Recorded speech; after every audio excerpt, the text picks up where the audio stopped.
तो ये इस अनएम्प्लॉयमेंट सीरीज़ की चौथी वीडियो है, जिसमें हम जो पास्ट पॉलिसीज़ रही हैं जो इंडियन हिस्ट्री में और अभी तक प्रेजेंट में जो पॉलिसीज़ से रिफॉर्म्स किए हैं, फिर जो पॉलिसीज़ चलाई जा रही है एग्रीकल्चर, इंडस्ट्री और सर्विस सेक्टर से रिलेटेड, और जो मेजर्स लिए हैं जो कि फ्यूचर में अनएम्प्लॉयमेंट दूर करने में काम आएंगे या फिर जो लिए जाने चाहिए, उसके बारे में आपको बताया जाएगा। और एक सेक्टर टू सेक्टर जो एक लिंक होता है ना, किस तरीके से इकोनॉमी रन करती है अनएम्प्लॉयमेंट को हटाने में और इकोनॉमी को मजबूत बनाने में, किस तरीके से सारा वर्क करता है, नेचर क्या होता है, किस प्रकार से सभी एक दूसरे से लिंक होते हैं, इसके बारे में आपको पता चलेगा। और कि कैसे ये पॉलिसीज़ जो पॉलिसी मेकर द्वारा इकोनॉमी को सही करने के लिए बनाई जाती हैं, कि किस प्रकार जो है इकोनॉमी को हिट करती हैं, इसके बारे में आपको पता लगेगा। तो वीडियो के साथ बने रहें। और इस वीडियो को बनाने का जो मेन पर्पस है वो यही है कि एक अल्टीमेट एक कंबाइंड सॉल्यूशन पूरे इकोनॉमी में किस प्रकार का रिफॉर्म होना चाहिए कंबाइनली तीनों ही सेक्टर्स में, जिससे अनएम्प्लॉयमेंट का एक बैलेंस और कंप्लीट सॉल्यूशंस मिल पाए। तो इसके बारे में हम आगे बात करेंगे। चलता वीडियो की तरफ। तो अगर हम देखें जो वर्तमान समय की जो प्रॉब्लम है ना, इसकी शुरुआत ऐसे नहीं अभी से हो गई, शुरू हुआ है ये सारी चीज़ें हिस्ट्री में ही, हमारे जो प्रीवियस पॉलिसी मेकर्स थे उनकी गलतियों की वजह से। तो एक बार देख लेते हैं उन्होंने ऐसा क्या किया जिसका हिट जो है इकोनॉमी में अब ज़्यादा पड़ रहा है। उस समय कम हुआ था, अब ज़्यादा है। और आखिर क्या किया था जिसके कारण तब तो अनएम्प्लॉयमेंट थी भी और आज उसको दूर करना और भी मुश्किल हो गया है। तो देखते हैं पहले ये। तो अगर बात करें इंडियन इकोनॉमिक हिस्ट्री में 1958 से, तो जो उसमें एग्रीकल्चर का कंट्रीब्यूशन हुआ करता था वो लगभग 50% से ज़्यादा हुआ करता था। उस टाइम की बात बता रहा हूँ, 1958 की। और उस समय आपको बता दो इंडस्ट्रीज़ के नाम पर इंडिया में ज़्यादा कुछ भी नहीं था, और सर्विस सेक्टर भी इस वजह से बहुत ज़्यादा नहीं थे, क्योंकि टेक्नोलॉजिकल एडवांस तो इंडिया था भी नहीं उस समय। सर्विस सेक्टर बहुत ज़्यादा ग्रो करता और इंडस्ट्रीज़ भी बहुत ज़्यादा नहीं थी, तो इस वजह से मैन्युफैक्चरिंग सेक्टर जो है कुछ भी नहीं था इंडिया का। जो था बस एग्रीकल्चर सेक्टर था, इसी पे पूरी इकॉनमी टिकी थी। प्राइमरी जो है नेचर बेस्ड जितने सोर्सेज होते हैं उन्हीं का ट्रेड हुआ करता था इकॉनमी में। हमारी प्रीवियस वीडियो जो कि एग्रीकल्चर, मैन्युफैक्चरिंग और सर्विस सेक्टर से रिलेटेड है, जिसमें आपको उनका पूरा इंट्रोडक्शन, नेचर, हिस्ट्री और जो प्रेजेंट स्टेटस है उसका, और उसमें क्या कुछ जो है उसकी स्ट्रेंथ है और क्या उसमें अभी वीकनेसेस हैं, क्या उसमें रिफॉर्म्स किए जाने हैं, क्या उसमें रिफॉर्म्स किए गए हैं, वो किस प्रकार से अनएम्प्लॉयमेंट और इकोनॉमी को हिट करता है और सारे आपस में किस प्रकार से लिंक हैं, किस प्रकार से सभी काम करते हैं, और उनका जो अल्टीमेट एक सल्यूशन है ना अनएम्प्लॉयमेंट का, कि क्या क्या कुछ सभी सेक्टर्स में रिफॉर्म करने की ज़रूरत है अनएम्प्लॉयमेंट को हटाने के लिए और इकोनॉमी को बेटर बनाने के लिए।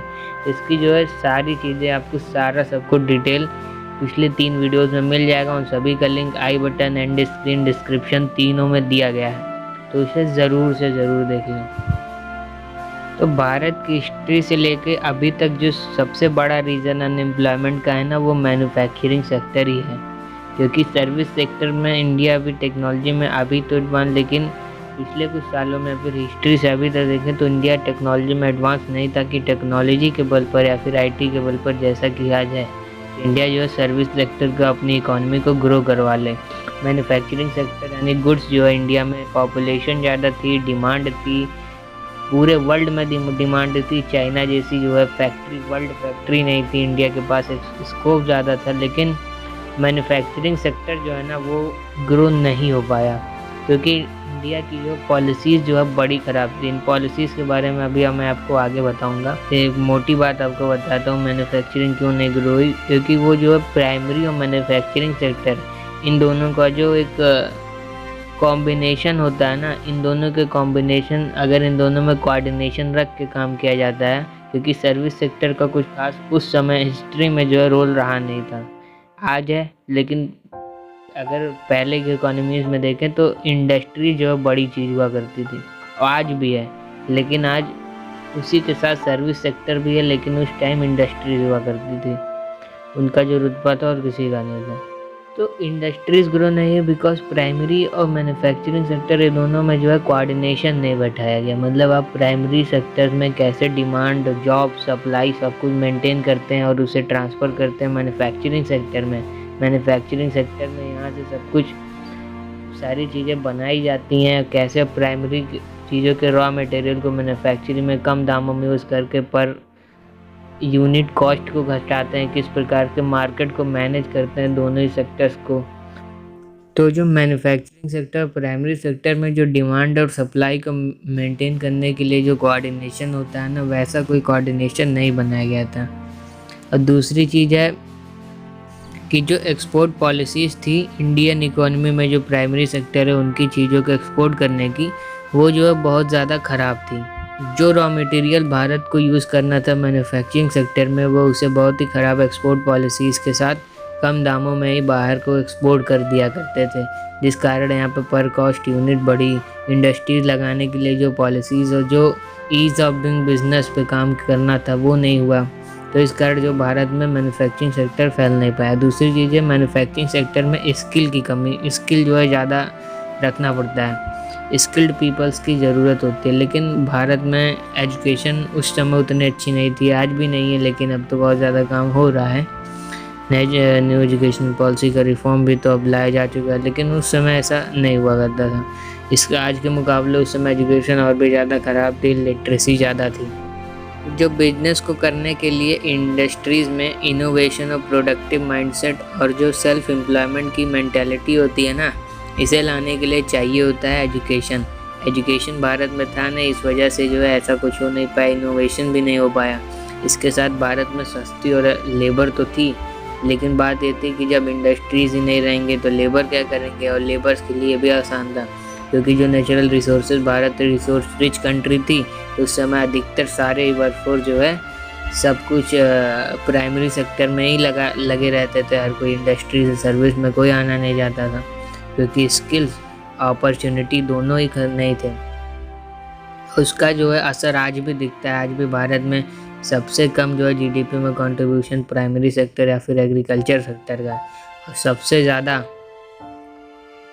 एम्प्लॉयमेंट प्राइमरी या फिर सर्विस सेक्टर के। देखिए तो पैसा कम बन रहा है लेकिन लोग बहुत ज़्यादा हैं, तो ये जो है एग्रीकल्चर सेक्टर में प्रीवियस पॉलिसीज़ के नाते ही हुआ है।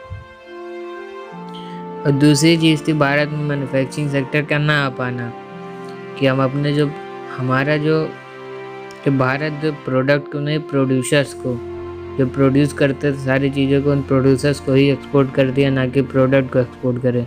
इस वजह से भारत पे लिमिटेशंस हो गई। भारत एक दायरे में ही लिमिट हो गया अपने इनोवेशन, अपने मैन्युफैक्चरिंग सेक्टर को लेकर के, जिसकी वजह से भारत में इंडस्ट्री डेवलप नहीं, क्योंकि जो बनाने वाले लोग हैं आप उन्हें डायरेक्ट एक्सपोर्ट कर दे रहे हैं, तो फिर वहीं पर सारा काम रुक जाएगा। इस वजह से बाहर की तो इकॉनमी भारत जाके डेवलप करते हैं, लेकिन कोई भारत की इकॉनमी नहीं डेवलप करते हैं। उसके बाद अगर बात करें 1964 की, तो यहाँ आता है ग्रीन रेवोल्यूशन। अब यहाँ पर जो अच्छी पॉलिसीज़ कुछ लानी शुरू की जाती हैं। एग्रीकल्चर सेक्टर की हालत जो है बहुत ज़्यादा ख़राब थी, कंट्रीब्यूशन तो था लेकिन उतने बड़े स्केल पर नहीं था। का जो स्केल था, यानी जो मार्केट कैपिटलाइजेशन थी दुनिया के मुकाबले, वो भारत में एग्रीकल्चर सेक्टर की बहुत कम थी, बहुत ही अनऑर्गेनाइज्ड सेक्टर था। तो कुछ भी ठीक नहीं था भारत में एग्रीकल्चर सेक्टर में, बहुत ज़्यादा वर्कफोर्स थी, लोगों के पास बहुत ज़्यादा काम नहीं था और कुछ भी ऑर्गेनाइज तरीके से नहीं था। ये सब करने के लिए और इसका रेवेन्यू खासकर बढ़ाने के लिए ग्रीन रेवोल्यूशन 1964 में जो है लाया गया, और इसने भारत को थोड़ा थोड़ा इंडस्ट्रीज से इंट्रोड्यूस किया। ऐसा समझिए कि इंडस्ट्रीज से इंट्रोड्यूस किया, क्योंकि ग्रीन रेवोल्यूशन के अंदर जो प्राइमरी सेक्टर से रिलेटेड जितनी चीज़ें रॉ मटेरियल बनता है ना, यानी जो नेचर बेस्ड चीज़ें होती हैं जिन्हें खुद नहीं बनाना मानव, तो ऐसी चीज़ों को जो प्राइमरी सेक्टर की चीज़ होती है, नेचुरल एग्रीकल्चर से रिलेटेड चीज़ होती हैं, उनकी धीरे धीरे फैक्ट्रीज ट्रेड जो है बड़े लेवल पर शुरू हुआ। किसी कंपनी के अंडर, किसी इंटरप्राइजेस के अंदर फैक्ट्रीज़ में इनका बड़े लेवल पे एक उत्पादन शुरू हुआ। इन जो प्राइमरी सेक्टर के रॉ मटेरियल्स थे, इनको एक प्रॉपर ऑर्गेनाइज ढंग से बेचने का काम शुरू हुआ। तो धीरे धीरे इंडस्ट्रीज़ और मार्केटिंग से भारत के लोगों की पहचान हुई ग्रीन रेवोल्यूशन आने के बाद। अब इसके अंदर आपका डेयरी, और जो मील्स होते हैं, ब्रेड बटर, बहुत सारे बिस्किट वगैरह हो गए, तो ये सब जो बनते हैं ना, ये सब प्राइमरी सेक्टर के रॉ मटेरियल से बनते हैं। तो ऐसे ऐसे धीरे धीरे भारत में इंडस्ट्रीज़ की पहचान होनी शुरू हुई लोगों के बीच में। लेकिन ये बहुत ज़्यादा फैल नहीं पाई। इसका रीज़न था जो है फंडिंग की कमी थी। एफडीआई भारत में नहीं आता था बिल्कुल भी। इसका रीज़न मैं आगे बताऊंगा। बहुत बड़ा एक ब्लंडर था इंडियन हिस्ट्री में, इंडियन इकोनॉमी का, कि जिसके कारण जो एफडीआई नहीं है, लॉ मेकर्स जो है बहुत ज़्यादा ब्लंडर किए हुए थे इसके पीछे। तो आगे आपको इसका सबको फंडा पता चलेगा एफडीआई का, फॉरेन डायरेक्ट इन्वेस्टमेंट का। इंफ्रास्ट्रक्चर भारत का जो है अभी नहीं अच्छा है, तो पहले की तो बात ही छोड़ दीजिए। एफडीआई हो गया, इंफ्रास्ट्रक्चर हो गया, तो इस कारण जो है इंडस्ट्री नहीं डेवलप हुई। लेकिन जो सबसे बड़ा कारण जो है ना, वो अब मैं आपको बताने जा रहा हूँ। भारत जो है आप सभी को पता, 1947 के पहले इंग्लैंड की एक कॉलोनी हुआ करता था। उसके बाद आज़ाद होने के बाद भारत के लॉ मेकर्स, भारत के गवर्नमेंट जो है डरे हुए थे। इस कारण वो किसी भी ना दूसरे देश को ट्रेड अपने देश में करने देते थे, ना इंडिया से कहीं बाहर ट्रेड करते थे। इकॉनमी को बिल्कुल बंद करके रखा हुआ था, नहीं तो अगर बाहर के प्लेयर्स आएंगे तो वापस से इंडिया को कॉलोनी बना देंगे। तो एक जो है डर बैठा हुआ था सरकार के मन में। इकॉनमी खोली ही नहीं। अब जब इंपोर्ट एक्सपोर्ट ट्रेड नहीं होगा, फिर डोमेस्टिक लेवल पर कह लीजिए या फिर इंटरनेशनल लेवल पर कह लीजिए, तो इकॉनमी कैसे ग्रो होगी। तो इकॉनमी को बिल्कुल बांधा हुआ था। यहाँ पर सारे कंपनीज को नेशनलाइज किया हुआ था, यानी सब कुछ गवर्नमेंट के अंदर होंगे। उसके बाद जो रिजर्वेशन, जो कैपिटलाइजेशन था, वो नहीं किया गया था। यानी जो रिजर्वेशन की सहूलियत होती है सरकारी कंपनियों के अंदर किसी भी प्रोडक्ट को बेचने के लिए या फिर कोई भी बिजनेस करने के लिए, तो वो सारे रिस्ट्रिक्शन लगाए गए थे। और उसके बाद जो लाइसेंस रास्ता, यानी हर चीज़ के लिए आपको लाइसेंस लेना पड़ता था जो है गवर्नमेंट से। तो यहाँ पर ब्यूरोक्रेसी बहुत ज़्यादा करप्टेड थी। इस वजह से जो है बिज़नेस हो नहीं पा रहा था। और वैसे भी आपको बताया कि जो एफडीआई वगैरह नहीं आ रही थी, इसका रीज़न ये था कि भारत जो है ना, अपने जो हमारे देश की कंपनीज या फिर हमारे देश की इकॉनमी थी, उनमें वो विदेशी पैसा 1 रुपया भी नहीं चाहते थे। क्योंकि भारत को डर था कि अगर उनकी इन्वेस्टमेंट बढ़ाई जाएगी तो जैसे भारत 1947 के पहले किसी देश की कॉलोनी था, वैसे फिर भी उसे बनाया जा सकता है। क्योंकि भारत की इकॉनमी इतनी मजबूत थी नहीं। अब बाहर से इतने ज़्यादा इन्वेस्टमेंट्स आ गए या फिर बहुत ज़्यादा ट्रेड होने लगा, लोन वगैरह हो गया, तो ऐसे सब में डर एक बन जाता है। क्योंकि एक भारत जैसा बिल्कुल नया देश जो कि इतने लंबे गुलामी के बाद आज़ाद हुआ था, तो इस वजह से इकॉनमी को नहीं खोला गया एक सेफ क्राइटेरिया में रहने के लिए। लेकिन इतने बड़े देश को खिलाने पिलाने और बड़ा करने के लिए ऐसा तो चलेगा नहीं। आपको जब कोई चीज़ें, कुछ काम धंधा तो बढ़ाना ही पड़ेगा अपना। तो इसलिए जो है एलपीजी, अब क्या हुआ कि 1991 में ना बहुत ही भयंकर जो है रिसेशन था। मतलब आर्थिक मंदी जो थी बहुत ही भयंकर 1991 में आ गई। भारत के पास सिर्फ 3 हफ्ते का जो है फॉरेक्स रिजर्व बचा हुआ था। अब ज़रूरत थी जो है लोन लेने की। अब लोन लेने के लिए भारत गया आईएमएफ, इंटरनेशनल मॉनेटरी फंड के आईएमएफ में, और फिर आईएमएफ में भारत को लोन देने के लिए स्वीकृति तो दे दी, लेकिन उन्होंने भारत पे ज़बरदस्ती जोर डाला कि आपको कुछ रिफॉर्म्स करने पड़ेंगे अपनी इकोनॉमी में, ताकि आपको बार बार हमसे लोन लेने की ज़रूरत ना पड़े। तो उन्हीं रिफॉर्म में से जो आईएमएफ ने सजेस्ट किया था, एक रिफॉर्म था एलपीजी रिफॉर्म। आज भारत की इकोनॉमी में जो सर्विस सेक्टर का इतना बड़ा योगदान है ना, जो भारत आईटी, बीपीओ सर्विसेज और टेक्नोलॉजी में इतना आगे है, वो सिर्फ इसी एलपीजी रिफॉर्म के कारण है, बता दूं आपको। और जो बहुत लोग कहते हैं कि जो है उस समय कांग्रेस गवर्नमेंट थी, मनमोहन सिंह और कांग्रेस गवर्नमेंट बड़ी चालाकी से अपने मन से एलपीजी रिफॉर्म लेकर आए थे, तो ऐसा नहीं था दोस्तों। उनसे ज़बरदस्ती आईएमएफ ने ये रिफॉर्म करवाया था, ना कि मनमोहन सिंह और कांग्रेस गवर्नमेंट ने अपने मन से ये किया था। तो ये जो है भ्रम बहुत लोगों में रहता है कि ऐसा कांग्रेस ने किया, बहुत अच्छा एलपीजी रिफॉर्म लाया। तो ये कांग्रेस की अपनी मानसिकता नहीं थी, आईएमएफ ने उन्हें फोर्स किया था लोन देने के लिए। नहीं तो करना होता तो पहले ही कर देते, फिर तो आईएमएफ का क्यों वेट करते फिर। आज जो भारत में आईटी और टेक्नोलॉजी में इतना आगे, उसका एक श्रेय जो है राजीव गांधी को भी जाता है, क्योंकि इन्होंने 1987 के बाद जो है सरकारी हो या फिर और बहुत सारे जो क्षेत्र थे जहाँ पर टेक्नोलॉजी से लोगों को इंट्रोड्यूस कराया। इन्होंने भारत में स्टार्टिंग जो टेक्नोलॉजी और डिजिटलाइजेशन था भारत का वो किया, लेकिन वो बहुत बड़े लेवल पे नहीं, बहुत ही छोटे और चुनिंदा लेवल पे किया गया था। तो बड़ा काम था डिजिटलाइजेशन का वो एलपीजी के बाद स्टार्ट हुआ। में क्या था कि जो लिबरलाइजेशन था, यानी बहुत सारे ऐसे सरकार ने रिस्ट्रिक्शन लगाए थे कि ये बिजनेस में कोई कंपनी इससे ज़्यादा जो प्राइवेट एक कैपिटल नहीं लगा सकती है, या फिर कोई प्राइवेट कंपनी इन क्षेत्रों में बिजनेस नहीं कर सकती है। तो ये सभी लिमिटेशंस थी, तो इसको जो है लिबरलाइज कर दिया। अब सारे जो कुछ चुनिंदा जो क्षेत्रों को खोलकर लगभग सारे क्षेत्रों में प्राइवेट कंपनियों को अनुमति दे देगी कि वो आके बिजनेस कर सकते हैं। आज देखिए डिफेंस, पहले होता था कि डिफेंस में कोई अपनी प्राइवेट कंपनी नहीं खोल सकता है, लेकिन अब खोल सकता है। एलपीजी रिफॉर्म्स इसीलिए लाए गए थे।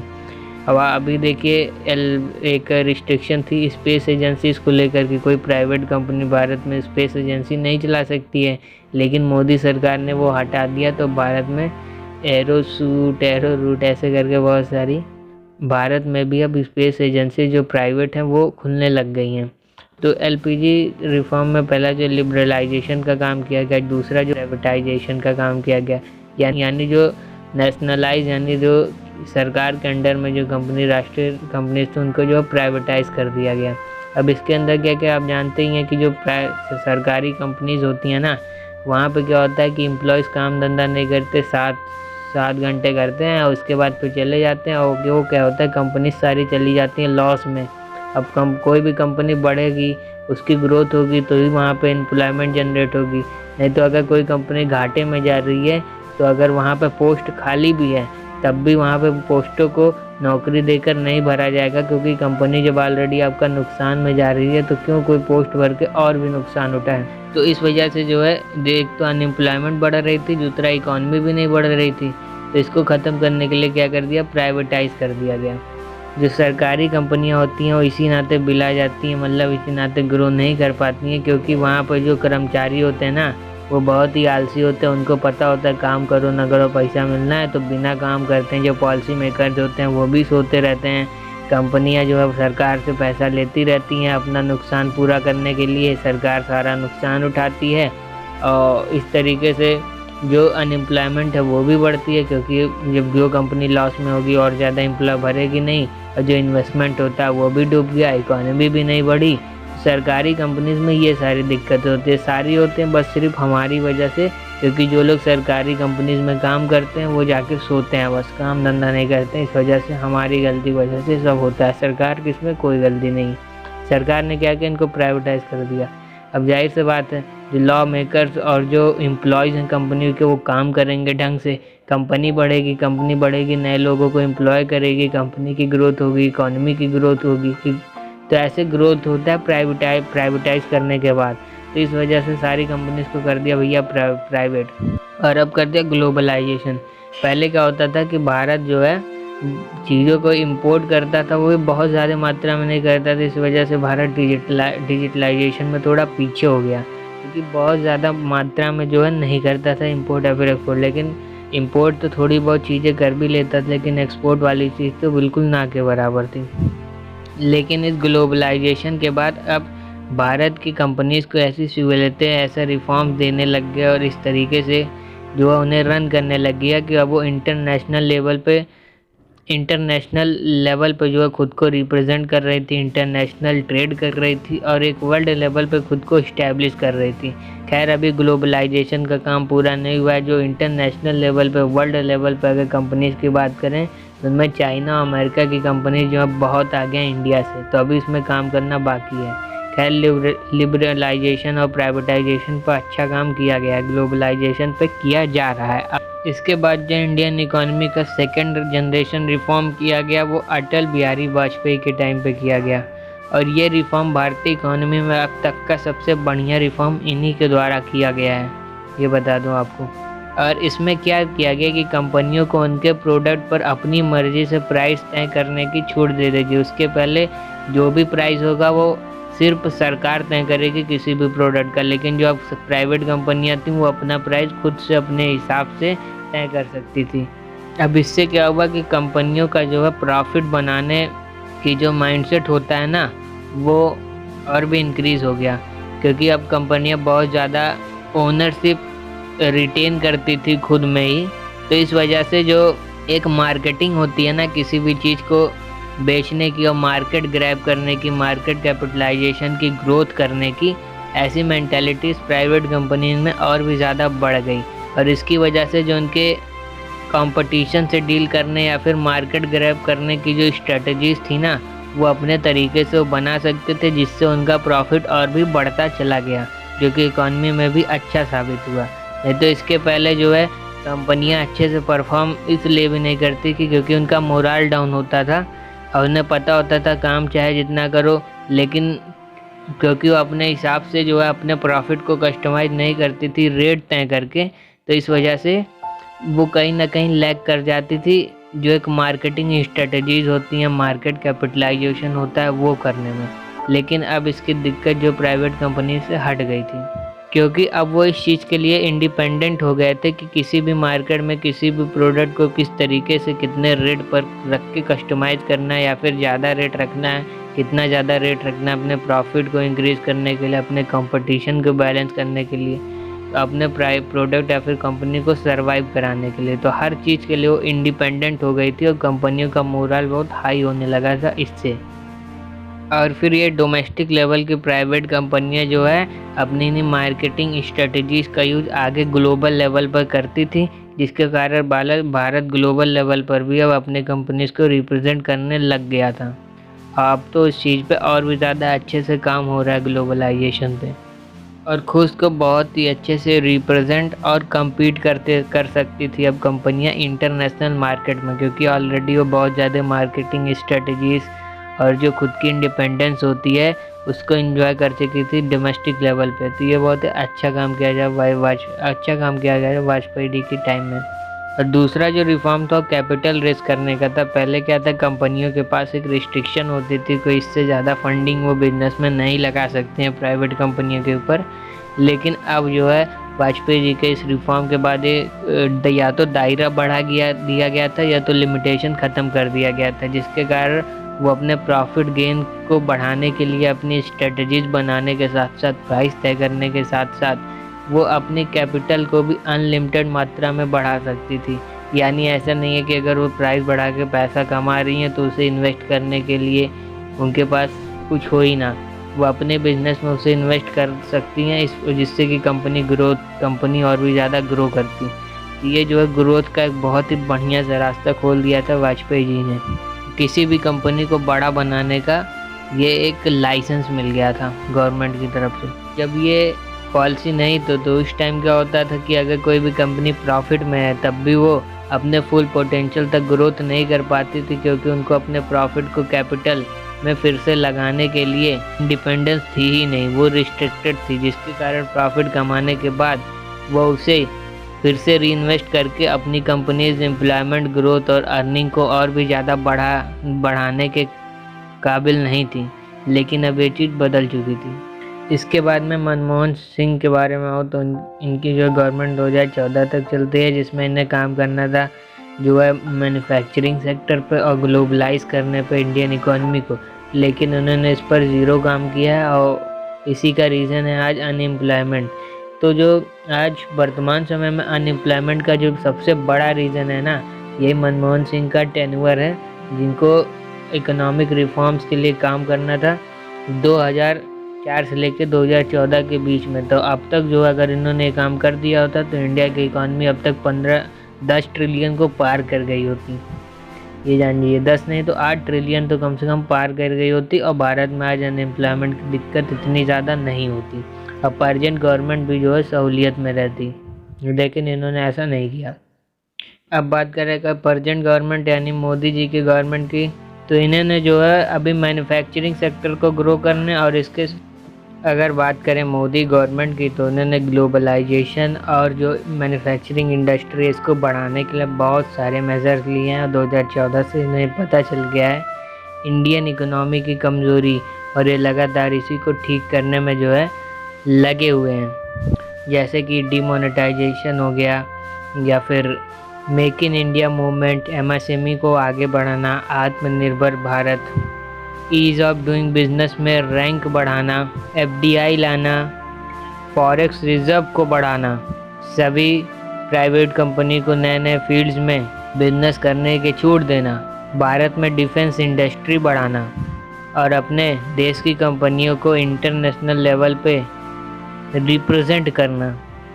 ये सभी काम नरेंद्र मोदी जी ने इसी ग्लोबलाइजेशन और मैन्युफैक्चरिंग इंडस्ट्री को बूस्ट देने के लिए किए हैं। इसके अलावा अगर आपको ये जानना है, नरेंद्र मोदी ने इकोनॉमी और अनएम्प्लॉयमेंट को दूर करने और भारत को एक ग्लोबल प्लेयर बनाने के लिए खासकर ट्रेड में कौन कौन से सारे रिफॉर्म्स किए हैं, उनकी कंप्लीट लिस्ट, उनका कंप्लीट बेनिफिट, और आगे चल कर किस प्रकार इंडियन इकोनॉमी और अनएम्प्लॉयमेंट पे वर्क करेंगे, इसकी पूरी जानकारी देखने के लिए नरेंद्र मोदी सरकार द्वारा इकोनॉमिक रिफॉर्म्स जो भी किए गए हैं सबकी पूरी जानकारी लेने के लिए मेरे ट्विटर अकाउंट को फॉलो करें। हमारे ट्विटर अकाउंट इमर्जिंग इंडिया का लिंक आपको डिस्क्रिप्शन में मिल जाएगा, वहाँ जाके फॉलो करें, आपको वहाँ उससे रिलेटेड सारी जानकारी मिल जाएगी।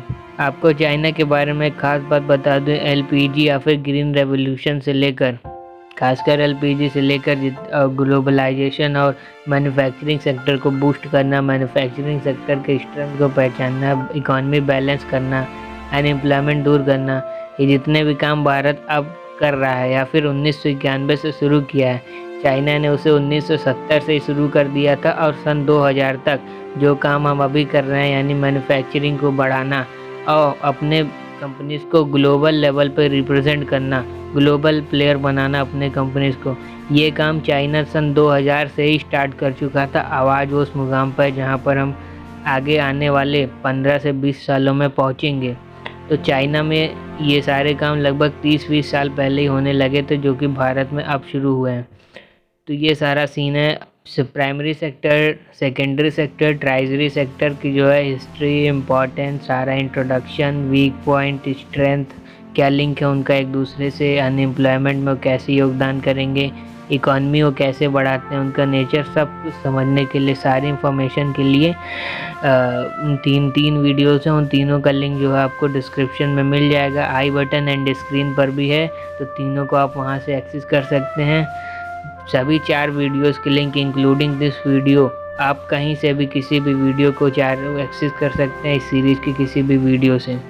Primary sector, tertiary sector, secondary sector, और इसके साथ में जो पास्ट हिस्ट्री के सीरीज़ हैं, ये सभी 4 वीडियोस का एक कॉम्बो है। सभी को देखेंगे आप, तभी आपको एक सही सोल्यूशन मिल पाएगा, एक सही अंडरस्टैंडिंग आपको इकॉनमी और अनएम्प्लॉयमेंट को लेकर हो पाएगी। तो सभी वीडियोस को देखना ज़रूरी है। Be the part of emerging India.